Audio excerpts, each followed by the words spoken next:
émotion, vraiment. C'est électrique. Je suis toute chamboulée, en étant très fière, très heureuse que vous m'ayez donné votre confiance. Vraiment.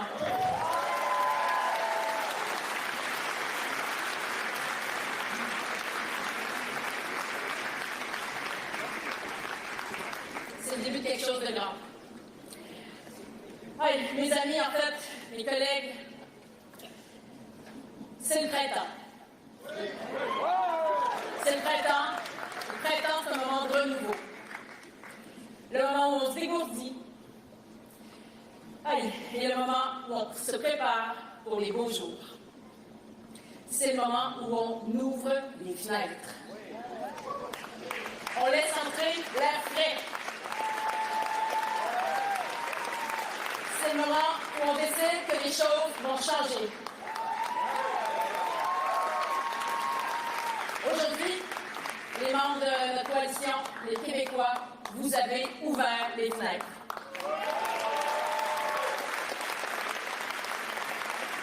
C'est le début d'un vent nouveau. N'est-ce pas? Ce vent nouveau, c'est pas juste une personne, ou une chef, ou une première ministre. C'est une nouvelle façon de faire. Une politique réfléchie, humaine, tournée vers l'avenir, avec un leadership qui repose sur la rigueur, l'écoute et l'ambition.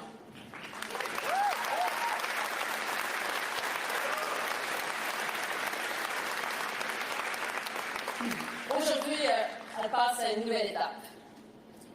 Vous avez voté pour un autre style de leadership, pour qu'une nouvelle génération soit à la tête du Québec. Oui, je fais partie de la génération X. Voilà.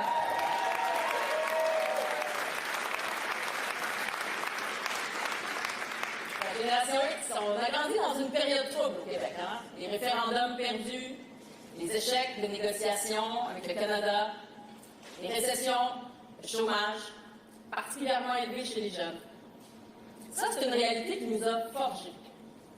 Elle a fait de nous une génération résiliente, pragmatique et capable de transformer des défis en solutions concrètes. Une génération qui comprend les aspirations des plus jeunes, tout comme les inquiétudes de ceux qui les ont précédés. Et une génération qui s'est rassemblée plutôt que divisée. Aujourd'hui, c'est cette expérience-là, cet équilibre-là et cette capacité d'agir que je veux mettre au service des Québécois. Aujourd'hui, vous avez choisi une femme et un leadership rassembleur.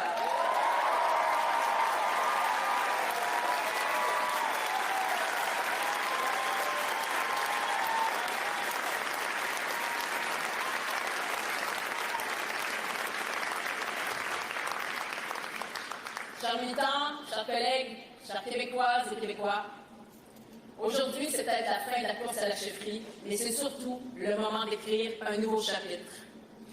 Pas seulement dans notre parti, mais pour la politique au Québec. Et ce chapitre, c'est avec vous que je vais l'écrire.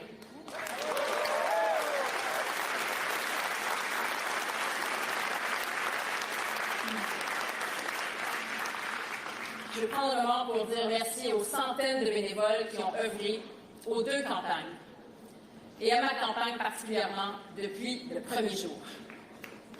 Mille merci à Mario, les deux Alex, Geneviève, Ariel, les deux Catherine, Élodie, Anis, Maxime, Daniel, Cécile, Roch, Brandon, Monique, Emilia et tous les autres.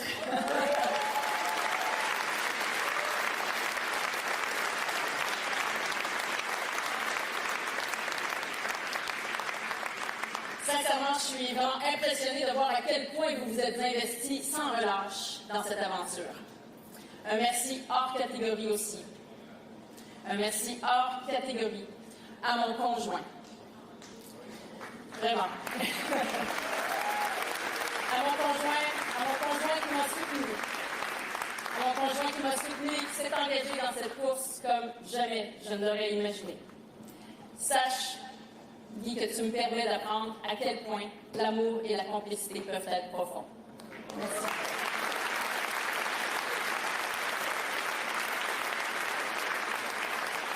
Merci aussi à mes fantastiques collègues députés et ministres pour leur précieux et nombreux appuis et pour leur travail sur le terrain auprès des militants dans toutes les régions du Québec.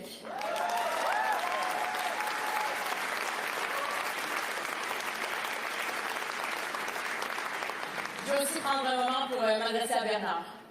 Bernard, je le répète, tu as tout donné dans cette course-là, vraiment. Et je dirais même que tu as fait de moi une meilleure candidate.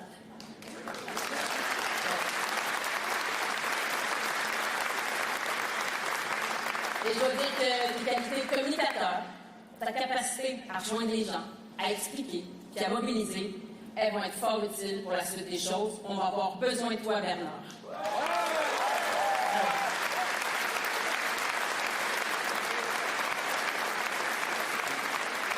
L'unité du parti, c'est primordial, c'est l'affaire de tous, vraiment. Autant les députés, les élus que les militants. Alors, un immense merci pour ton engagement, Bernard, et j'ai hâte de construire la suite avec toi.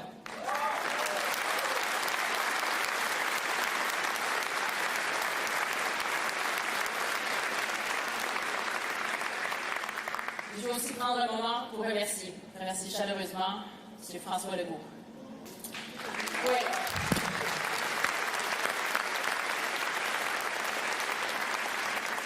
François Legault, grâce à qui on est tous réunis ici aujourd'hui, mais vraiment, chacun de nous est ici présent parce que vous avez été là, parce que vous nous avez mobilisés, vous nous avez rassemblés, vous avez travaillé des années durant pour les Québécois.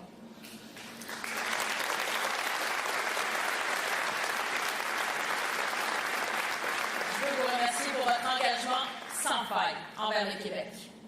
Et sachez qu'on va s'appuyer sur ce que vous avez bâti. Et là où c'est nécessaire, on va aller plus loin.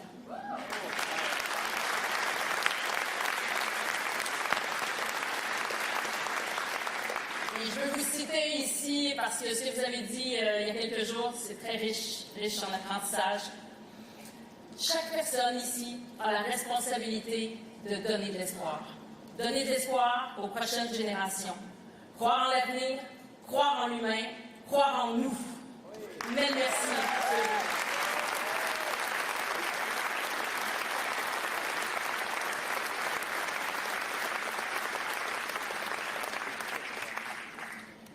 Certains m'ont reproché d'être trop à l'écoute, de consulter avant de prendre une décision, d'analyser avant d'agir. Moi, je vous le dis tout de suite, ça ne va pas changer. Je crois que le Québec a besoin d'un leadership réfléchi et d'un leadership d'action. Et c'est ce que vous allez avoir avec moi.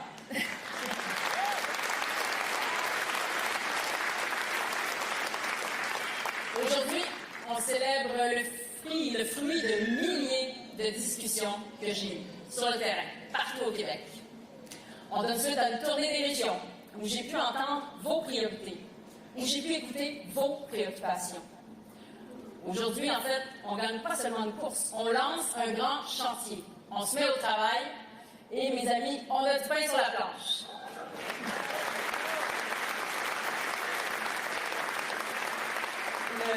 Le projet que je vous propose, il repose sur 3 piliers. Tout d'abord, réduire la pression sur les familles québécoises. Protéger et propulser notre économie et redonner confiance en l'avenir.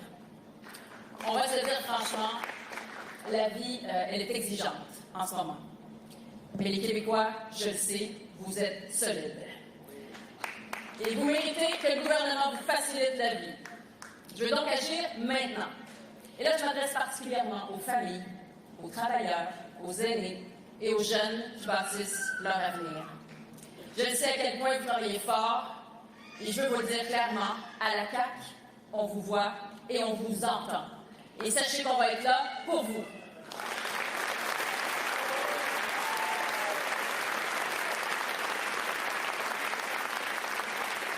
Vous méritez de mieux respirer, vous méritez de profiter davantage du fruit de vos efforts et vous pouvez compter sur nous pour agir en ce sens-là. On va s'attaquer au coût de la vie. On va redonner de l'oxygène aux familles québécoises. Et pas seulement dans les mots, là, dans les gestes.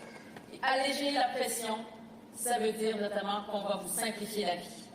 Parce que votre temps, il est précieux. Et ça prend un gouvernement qui va vous aider. Moins de lourdeur, plus de simplicité. C'est ça que ça prend. Puis ça passe notamment par une réduction du coût de votre panier d'épicerie. Ça passe aussi par le fait de garnir le carnet de commande de votre entreprise, par le fait de réduire la paperasse, rembourser la taxe carbone pour les agriculteurs. Et surtout, on va prendre soin de ce que vous vivez. Parce qu'il faut se le dire, il y a de l'incertitude. Il y a de l'incertitude sur l'avenir. Avec raison, les gens se demandent est-ce que les choses vont changer avec les États-Unis, par exemple? Quel impact les conflits qu'on voit éclore vont-ils avoir sur ma famille? Est-ce que je vais y arriver? Est-ce que ça va empirer? Et ça, on ne peut pas l'ignorer. Notre responsabilité, c'est de vous redonner confiance. Confiance en nos moyens, confiance en notre avenir.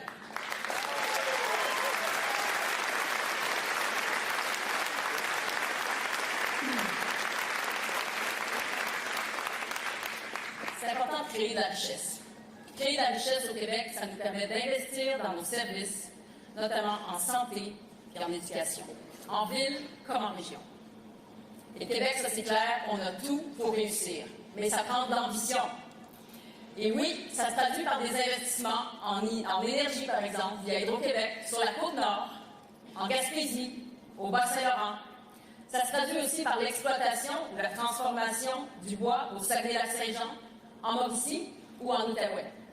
Et ça se traduit par l'exploitation de nos mines du nord du Québec et en Abitibi-Témiscamingue. Ça se traduit surtout en investissant dans le talent québécois, qu'il soit des Laurentides, de la Montérégie, de la Naudière ou du centre du Québec.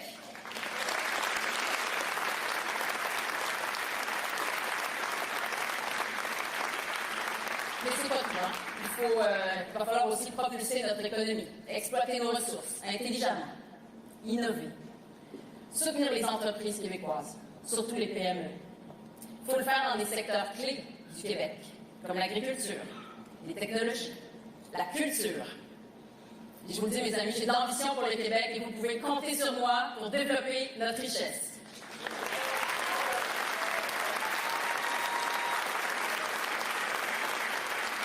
Et une chose qui est claire, c'est qu'une économie forte, c'est pas abstrait. C'est votre emploi, c'est votre revenu, votre première maison. Il faut protéger notre économie parce qu'aujourd'hui, le monde, il est instable. Les tensions commerciales s'installent. Les États-Unis sont devenus imprévisibles. Les règles changent constamment. Et on doit protéger nos entreprises et défendre nos intérêts. Je l'ai fait quand j'étais ministre de l'Économie. Puis je vais le faire comme première ministre.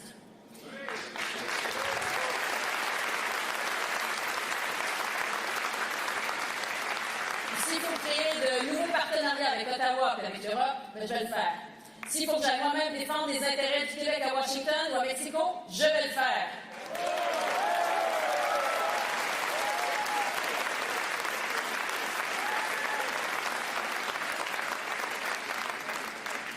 Défendre et propulser le Québec, ça veut aussi dire de protéger ce que nous sommes, notre culture, notre langue, notre identité. Nous sommes tous ici aujourd'hui des Québécoises et des Québécois. On croit en la laïcité de l'État, en l'égalité entre les hommes et les femmes. On sait tous qu'il faut protéger et faire vivre notre langue. On le fait depuis 400 ans et on va continuer à le faire.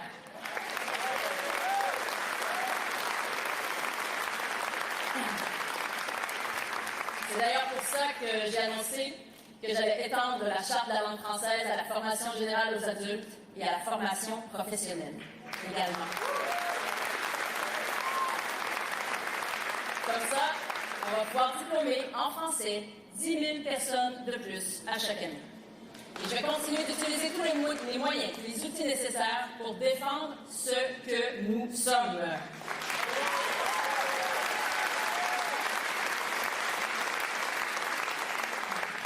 Soyons lucides, aujourd'hui, on doit s'améliorer. Au niveau de l'État, il y a trop de structures, trop de délais, trop de confusion. On doit redonner confiance en l'avenir. Et ça commence par des gestes concrets. Parce que la confiance, ça ne se décrète pas, ça se construit. Ça se construit quand une mère peut consulter un professionnel de la santé en virtuel sans attendre des heures et des heures. Ça se construit quand une personne peut rester chez elle plutôt qu'à l'urgence parce que le système s'adapte à sa réalité. Ça se construit quand nos aînés peuvent vieillir à la maison plus longtemps parce qu'ils ont les services dont ils ont besoin. Ça se construit quand un jeune peut acheter sa première propriété. Quand une famille trouve un logement abordable. Quand une femme peut se sentir en sécurité, protégée et écoutée.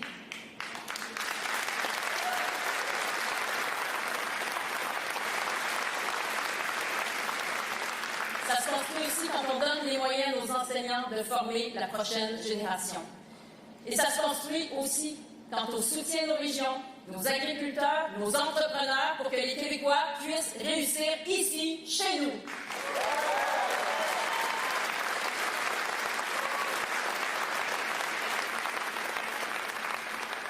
En fait, mon objectif, moi je vous le dis, il est simple, que chaque Québécois puisse regarder l'avenir avec confiance et se dire le meilleur est devant nous.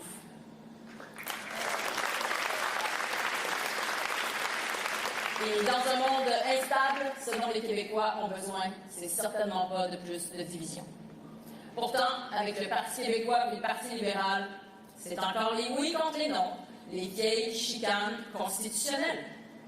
Je veux donc m'adresser directement à Paul Saint-Pierre Plamondon et à Charles Milliard. Les Québécois ne veulent pas reculer. C'est pas le temps d'ériger de nouvelles frontières, c'est pas le temps des fling-flang et du PAC. Messieurs, je vous le dis tout de suite, je ne vous laisserai pas ramener le Québec 10 ans en arrière. Vous allez me trouver sur votre chemin.